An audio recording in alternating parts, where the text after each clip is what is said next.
Ladies and gentlemen, here it's Sherman Wright here, standing at Broadway Bandstand on down Wellington Street, a wee bit here at the Rally for Future in connection with Unite the Union. Now, I dare not hesitate and restate what the apparent situation is to everyone within our town at this moment in time, with the local announcement of the approximate 1,700 job losses in some of our main hub employers in Michelin and JTI Gallagher's, who were without a doubt main employers within the industrial structure in the vibrant town which was once the hub for employment in Northern Ireland. I'm standing here with Mr. Jim Allister from the Traditional Union's Voice, the TUV party. Jim, can I ask you a few questions, and I'll just stretch out to ask you and say thanks very much for giving me your time, first of all. Sure.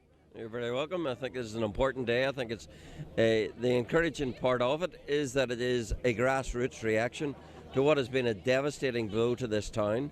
Manufacturing has always been at the heart of the economy of Ballymena, and we've had two horrendous blows with Michelin and JTI, and I think there are some points to be made out of that. I think there was a complacency in government. I think Stormont itself seemed to think all they needed to do was reduce corporation tax and they were going to save the economy. Well, the very fact that JTI and Michelin have left with corporation tax change just about to happen, it's confirmation to me that it's not the silver bullet. It didn't save one of these jobs, and I don't think it will perfect that which is promised. I think rather there's been a neglect of the real issues. For Michelin, the real issue was energy costs, and sadly Stormont did nothing about that and allowed these jobs to wither on the vine because of that. So I think there's been a misdirection of focus, and we're reaping the consequences of that. So Jim, just on that there, you capitulated there to three questions out of my questionnaire with the one answer, which I thought was absolutely tremendous. And obviously, can Stormont give any meaningful assurance to what the delivery of a structure is to perhaps maybe foster the small businesses and support education, perhaps retrain a new working force for those affected within this block, within our local community? Do you think there's any quick fix for that?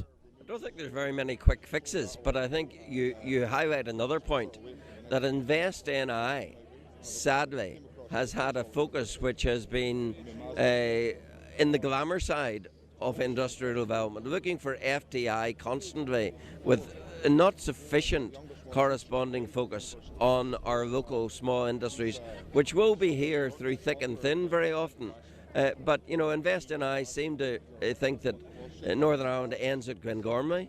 We've had 8 FDI visits to North Antrim in 5 years. That is scandalous. And there has been a total lack of focus on this constituency from Invest NI, which of course is effective in arm of DETI, one of the Stormont departments. So Jim, I see myself as a social policy interested person, and hopefully to be going to Ulster or Queen's University within the next 8 months to study social policy and sociology, obviously enwrapped with that. Can you answer what an answer can be for the retail infrastructure within Ballymena?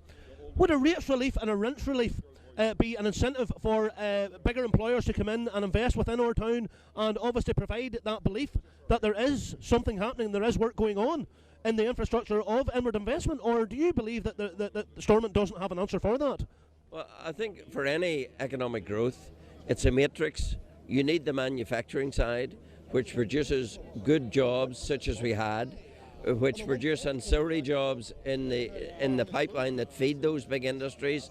All of that then produces money to spend in the economy, and then you get the retailers benefiting as well. But part of the story of this town is it's fast becoming a ghost town in terms of retail.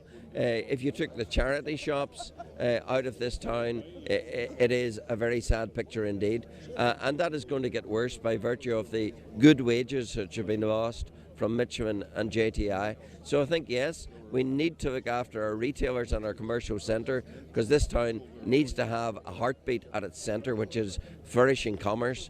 And none of these things stand in isolation. One feeds into the other. So you need a strategy, and I don't see it at the moment, which rebuilds our manufacturing and which looks after our commercial centre of the town. And I think rates holidays and rates rebates are something which can feed into that, so that businesses can flourish, can stand on their own feet, and can continue to be with us.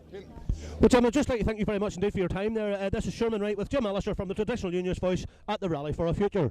Thank you. Thank you.